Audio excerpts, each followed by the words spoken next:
Welcome to the Church Solutions Podcast, brought to you by JSL Solutions.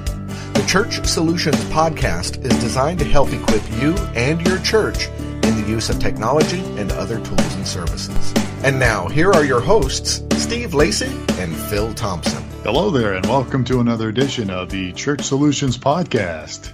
Hey, my name is Phil Thompson. And my name is Steve Lacey. Now we've confused everybody. We're goofing around here. He is Steve Lacey. I am Phil Thompson. Why did you do that? You've never done that. I don't know. I am so used to hearing this is a Church Solution Podcast with Phil, and I'm Phil Thompson, and then Steve Lacey. Oh, so the brain works in mysterious ways. It does. All right. So what are we doing today? So we're a tech company that sometimes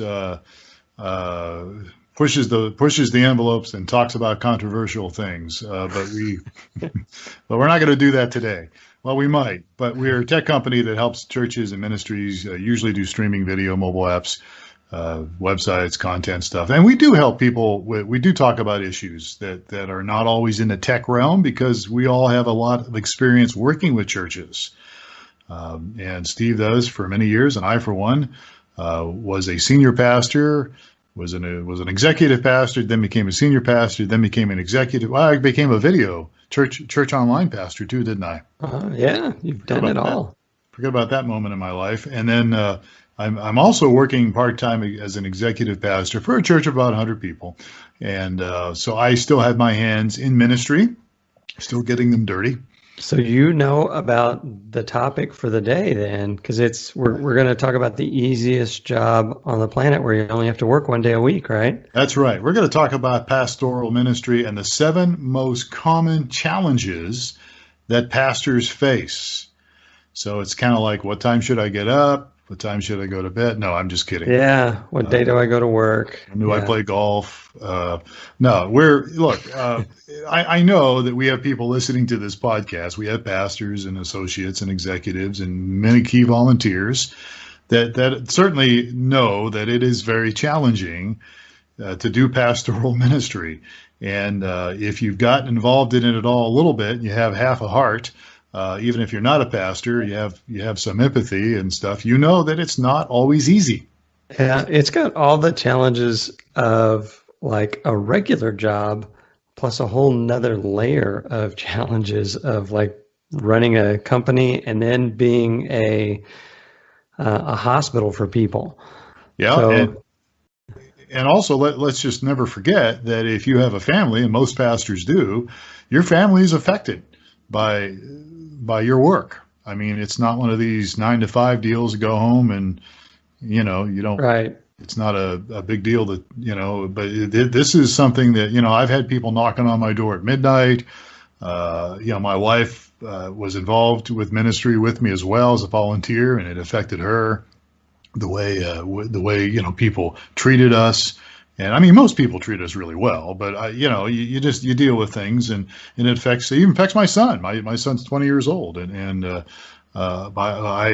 we experienced a church split many years ago, and it still affects him to this day. And so it does affect people. So we have a heart. I mean, that's the whole reason we're doing this today, is because we have a heart for pastors. It's what we do. We love the church and we love ministry. So we're going to talk about some of these common things, shall we? Yeah, so 7 common challenges that pastors face. And these are just kind of resonating with me. So I thought it was a good list of those. So number 1 on the list is low attendance levels. Low attendance levels. And so this is, no matter what you try to say, and I'm not saying you're out there lying if you're a pastor, but, the idea is, well, what I'm getting at is, we all say, hey, it's not about numbers, right? It's about reaching people and connecting people.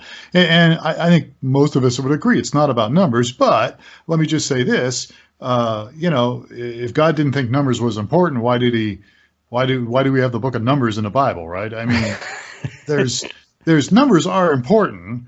And certainly, if you get up and you stand up in front of it and you've got a down Sunday, for whatever reason it might be, you're putting on your best face. But it's a bummer when you might have 150 people that usually show up or 200 people, and then for some reason it's down 25%, and so it's a struggle. Low attendance numbers can be tough on you as a pastor and probably even on your staff. But if you're a senior person, it can probably be a little tough because part of you is thinking, people, they don't like me. I'm not doing a good job.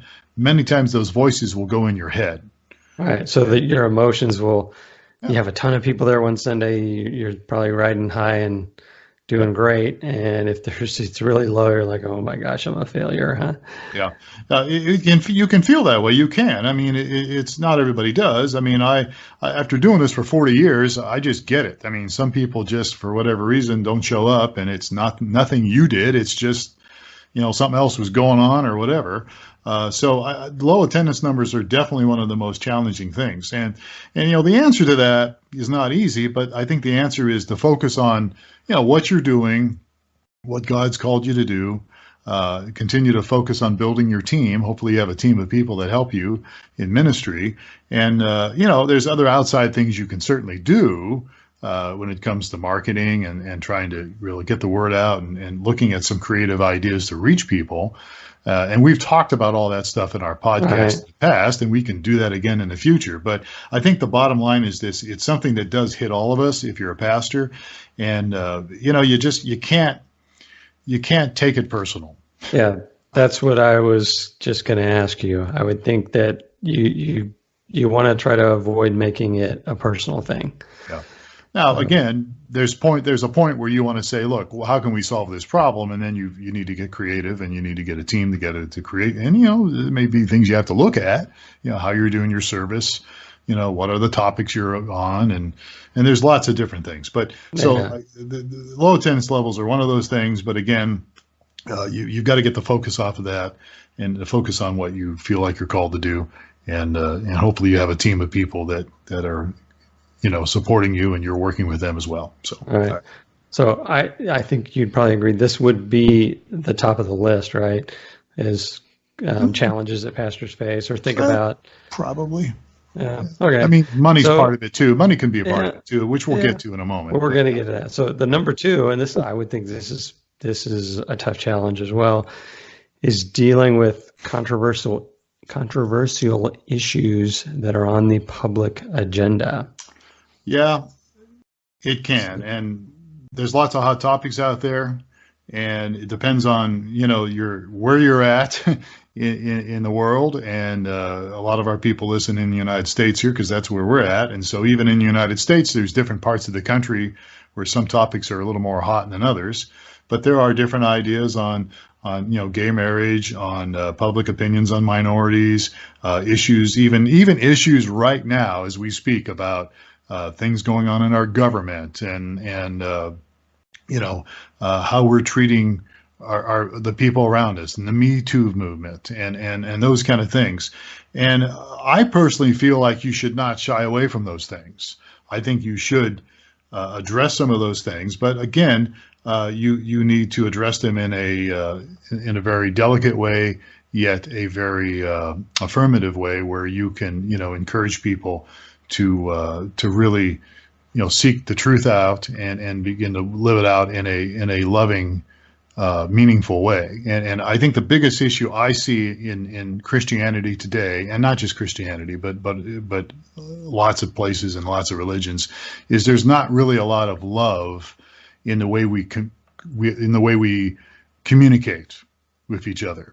And you can point to social media and say, well, it's because people are just jumping online and they don't have to face people face to face, and they're just putting things on Facebook or Twitter. And I think there's a lot of truth to that, but I think that's also kind of leaked into even our relationships.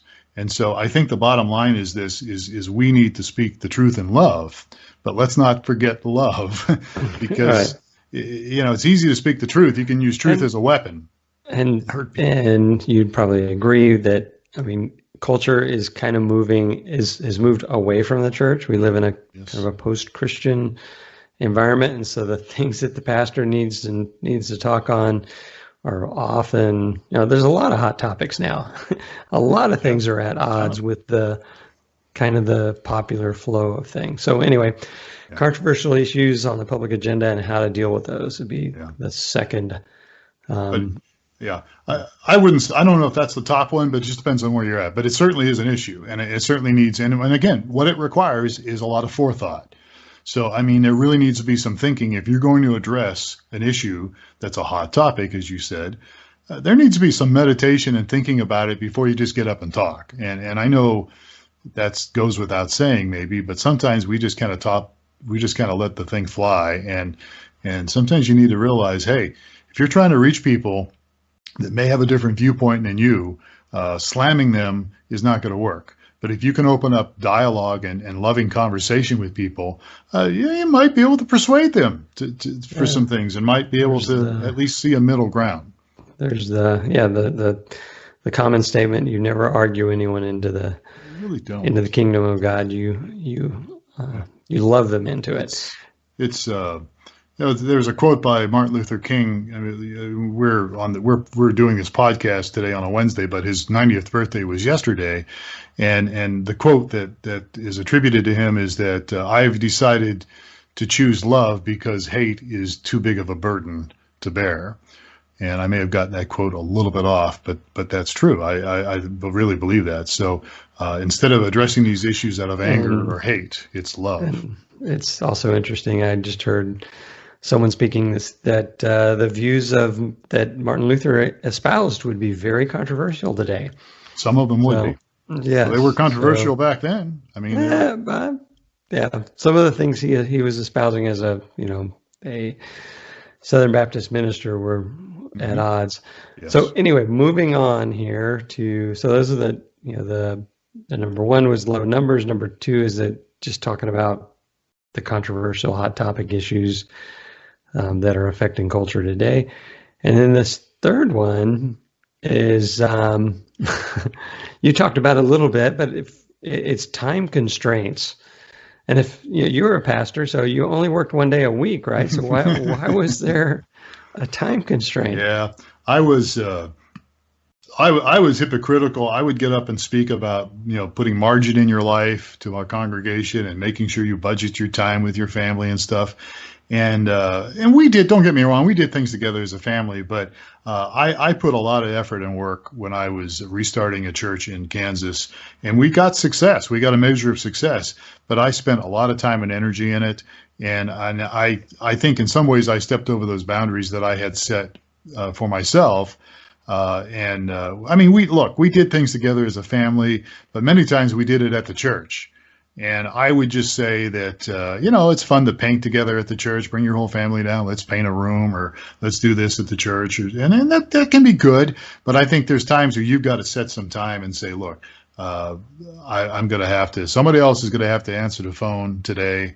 I'm going to spend time with my wife and kids, maybe a couple days a week, whatever it would be, where you designate an elder or a deacon or somebody to, hey, if there's an emergency, you're going to get the phone, or you're going to take care of it while I spend some time with my wife. So time, especially when you're trying to build something, and you're trying to make something happen like I was. I mean, look, if we weren't successful in Kansas, we were going to starve.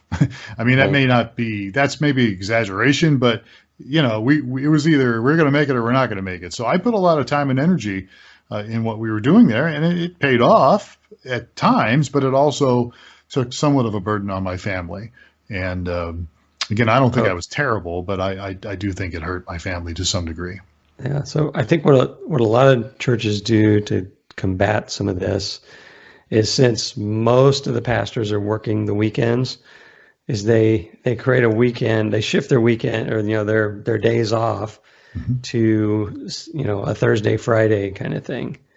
Yeah. And I know our church does that, and I would hope that we deal with a lot of churches. I think a lot of churches will take Monday or Friday or and create a weekend in the middle of the week, which reminds me of I worked in the corporate world, and they had you work 9 days. They call it 980.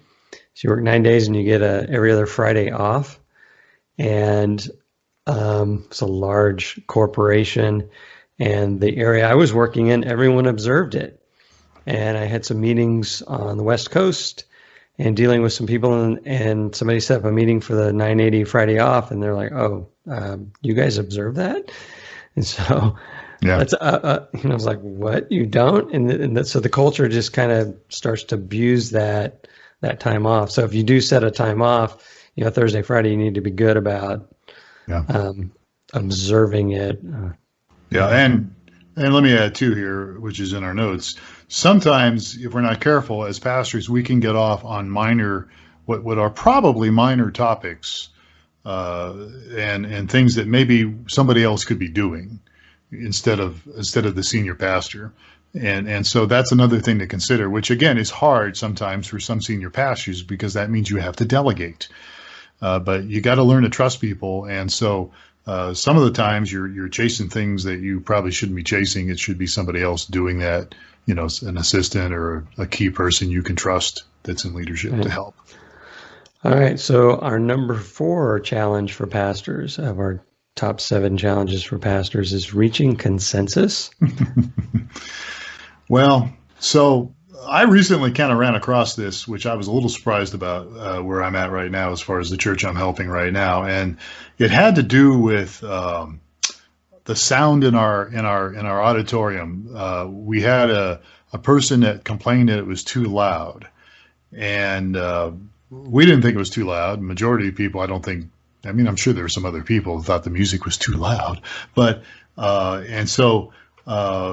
and she was somebody that supported the church, and her and her husband. And again, they're great people. I mean, they may even be listening to this. Who knows? And I think they're wonderful people, and still do.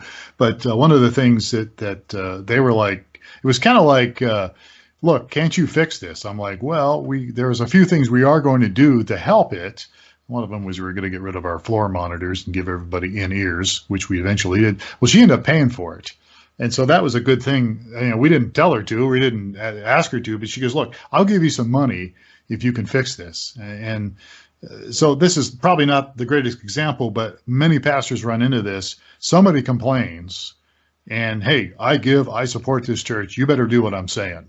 Right. I ran into this. I wasn't senior pastor, but it was a small church in California, and the pastor really had a problem, and I don't know if he still does today, but he had a real problem with, recognizing the big donors in the church. Yeah. So it was, if they said something, he'd listen twice, where he may listen once for everybody else, and it really got the whole church into problems. Yeah. People felt like, oh, I'm keeping this place afloat, and so you need to listen to what I'm telling you. And the pastor at the time, he gave them a little more credibility than he should have, and it led to a church split. So yeah. That can happen, and that's very common. I mean, there's struggles all the time. Now, in my case, this person was really nice, but she definitely wanted something fixed. And the difference between her was, look, what she was offering was definitely a valid fix, and we were definitely moving in that direction. We just didn't have the money. So when she said, well, here, I'm going to give you the money, fix it. And then the other thing, to her credit, I actually looked up some information because I'm thinking, well, what should be the decibel level? Because we had a band, and we have a band, so we have guitars and all that stuff. And so, how loud should it be?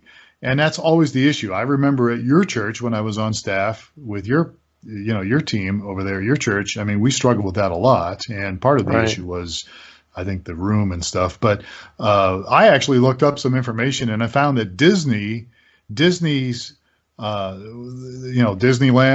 Disney World, Disneyland, their sound levels when you go into there and see an event in Disney, their decibel levels are like under 80, which I was shocked that it was under 80 decibels. But that's what they did. So I actually lowered it, and that made a big difference.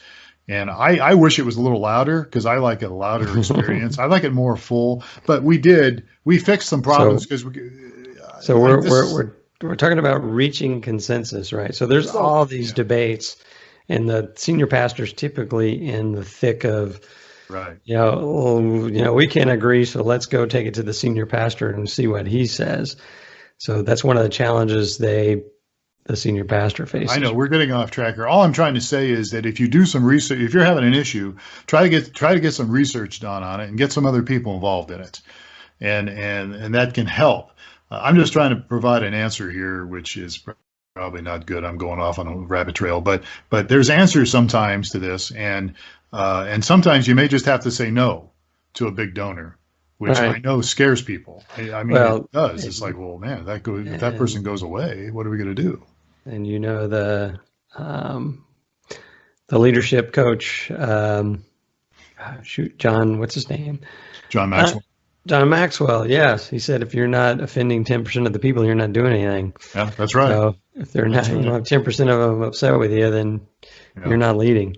But see, again, I know, but let me just emphasize this, as it is for almost everything we're saying here. You really need to have a team of people that you can trust and rely on, a team of people that embrace, you're all on the same page, because that will help. So when those big guys come and then threaten to leave, well, you know what? If they have to leave, they have to leave. But you have a team of people that at least will support you. All right, move on. Sorry. All right, so we're going over the top 7 challenges that pastors face today. And I think these resonate with both of us here. So number 5 is being a good steward while still pleasing church members.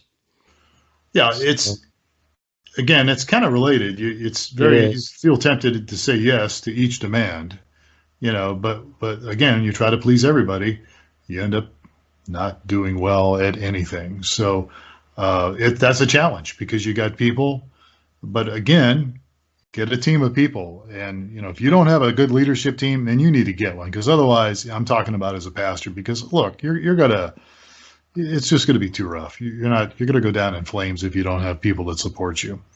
Right. All right, let's move on. Okay, number 6, finding a balance between positive and negative.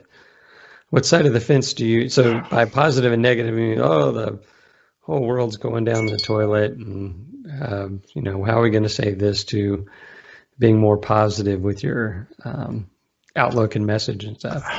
I think, so look, I've worked with churches and pastors for many years here, and I've been on both of these. I've seen guys that were just really, really negative in their speaking and just really putting people down.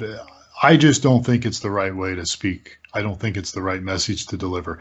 I think that we need to be positive. Look, I know there's a lot of bad things going on, and I'm not saying we water down the truth. I'm not saying that we dilute the, is that a word? Dilute? Yes, it is. Okay. I'm not saying that we should just, be Pollyanna or whatever, but I really think that people are looking for answers, and there's always problems. So let's focus on the answers. And look, I know that's hard. I know it's difficult. Sometimes you got to get up and say something that's not pleasant. But I think there's plenty of positive things that you can say to every negative thing you say. Because if you're just always coming off negative, then you're going to have all these issues we just talked about earlier, low attendance and everything else. And I wouldn't blame people. I wouldn't want to go to church where every time to get up, the guy's negative. Look, what he's saying might have some accurate truth to it, but let's focus on something that's a solution to the problem.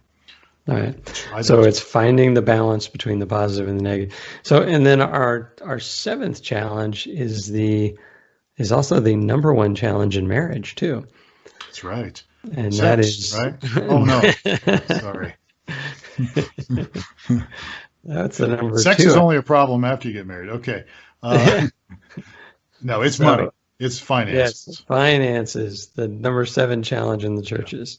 Well, it is. And I did something yesterday or 2 days ago that I've never done before.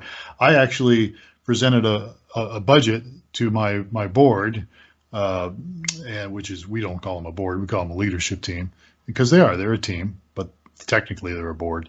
And I presented a budget, and it passed just like that.